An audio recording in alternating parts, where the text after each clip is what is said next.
Hello everyone. This is the first episode of sharing the story of great women of our Indian history. Ganga Ganga का जन्म भगवान ब्रह्मा के कमंडल से हुआ था, जब उन्होंने भगवान विष्णु के चरणों को धोया था। इस कारण गंगा को दिव्य नदी और त्रिपथगा कहा जाता है, क्योंकि वे स्वर्ग, पृथ्वी और पाताल तीनों लोकों से होकर बहती हैं। गंगा ने राजा शांतनु से विवाह किया था। विवाह के बाद गंगा ने एक शर्त रखी थी शांतनु से कि कोई उनसे प्रश्न नहीं करेगा। उन्होंने 7 पुत्रों को जन्म देने के बाद उन्हें नदी में बहा दिया। जब उन्होंने 8वें पुत्र को बहाने की कोशिश की, तब शांतनु ने उन्हें रोक दिया, जिससे उनकी शर्त टूट गई और गंगा शांतनु को छोड़कर चली गई। यह 8वां पुत्र और कोई नहीं पर भीष्म पितामह थे।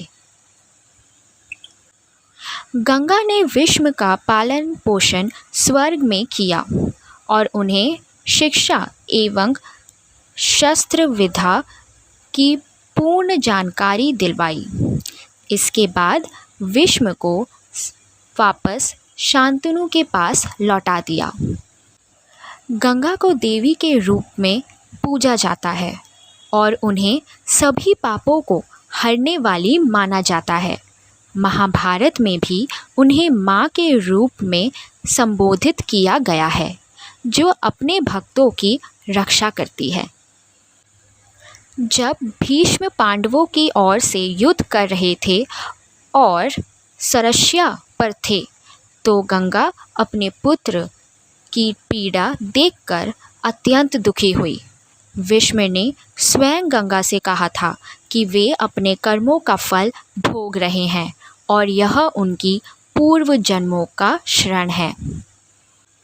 गंगा ने 8 वसुओं को श्राप दिया था, जिनमें से 7 को उन्होंने मुक्त कर दिया और एक वसु, जिसे श्राप के कारण सबके अधिक समय धरती पर रहना पड़ा, वह और कोई नहीं पर भीष्म के रूप में जन्मा। एक बार वसुओं ने ऋषि वशिष्ठ के आश्रम से उनकी दिव्य गाय नंदिनी को चुराने का प्रयास किया। जब ऋषि वशिष्ठ को इसका पता चला, तो उन्होंने वसुओं को श्राप दिया कि वे सभी पृथ्वी पर जन्म लेंगे। इस श्राप से बचने के लिए वसुओं ने गंगा से प्रार्थना की वह उनकी माँ बने और उन्हें इस श्राप से मुक्त करे। गंगा ने उनकी प्रार्थना स्वीकार की और वसुओं की माँ बनकर उन्हें जन्म दिया।